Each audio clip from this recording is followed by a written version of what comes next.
আসসালামু আলাইকুম viewers, welcome to my channel photography of Bangla. আবারও চলে আসলাম নতুন একটি রেসিপি নিয়ে। আজকের রেসিপিটি একটু অন্যরকম। এখন তো বাজারে অনেক তাল পাওয়া যাচ্ছে, তাই আমি আজকে বানিয়ে দেখাবো খুবই সহজ একটি রেসিপি, তালের রুটি। তাহলে চলুন রেসিপিটি শুরু করে ফেলি। প্রথমে আমাদের করতে হবে, এবার আমি তালগুলো ঢেলে দেব।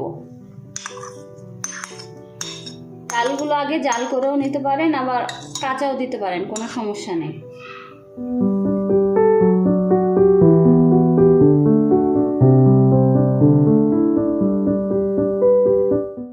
আমি এখানে তাল নিয়েছি 1 কাপ মেজারমেন্ট কাপের। আমি চিনি দিয়ে দেবো 1 কাপের সামান্য কম।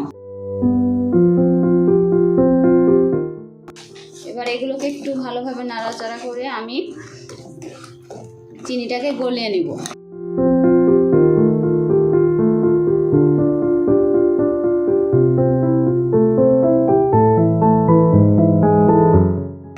মিষ্টিটার কোনো পরিমাণ নেই, যে যেমন মিষ্টি খেতে পছন্দ করে। তালটা ফুটে গেলে আমি আটাটা দিয়ে দেব। আমাদের তালটা ফুটে গেছে, এবার আমি আটা দিয়ে দিচ্ছি। আমি এখানে 1 কাপ পরিমাণ নরমাল আটা দিলাম।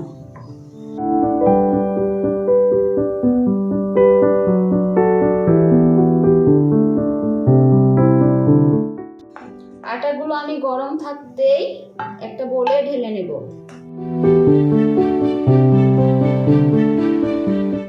আটাগুলোকে কিন্তু ঠান্ডা করা যাবে না, গরম অবস্থায় আমরা ময়ানটা তৈরি করে নেব।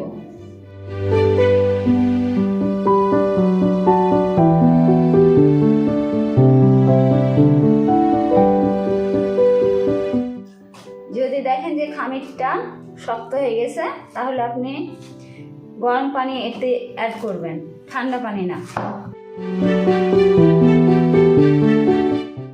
আমাদের 1 কাপ তালে 2 কাপ মতো আটা লাগবে, নরমাল ময়দা যেটা।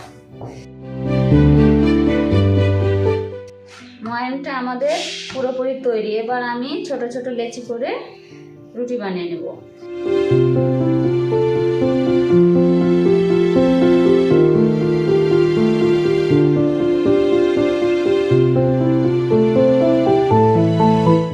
আমি একইভাবেই সবগুলোকেই বানিয়ে নিব।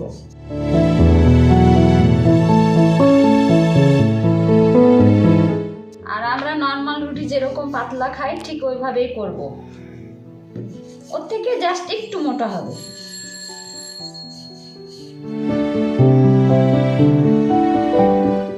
এবার আমি রুটিগুলোকে ভেজে নিব। আমি চুলাটা অন করে নিয়েছি, আর চুলার হিটটাকে আমি একদম হাইয়ে দিয়েছি। আমরা নর্মালি যে রুটি যেভাবে ভাজি, ঠিক ওইভাবেই ভাজবো।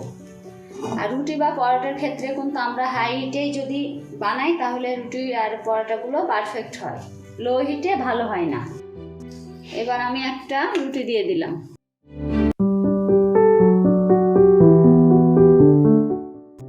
এবার 20 সেকেন্ড পর আমি এটাকে উল্টে নিলাম।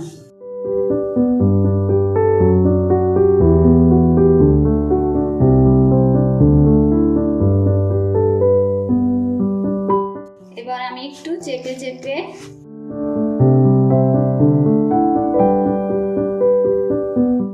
একটা বানানো হয়ে গেছে। একইভাবে আমি সবগুলোকে বানিয়ে নেব।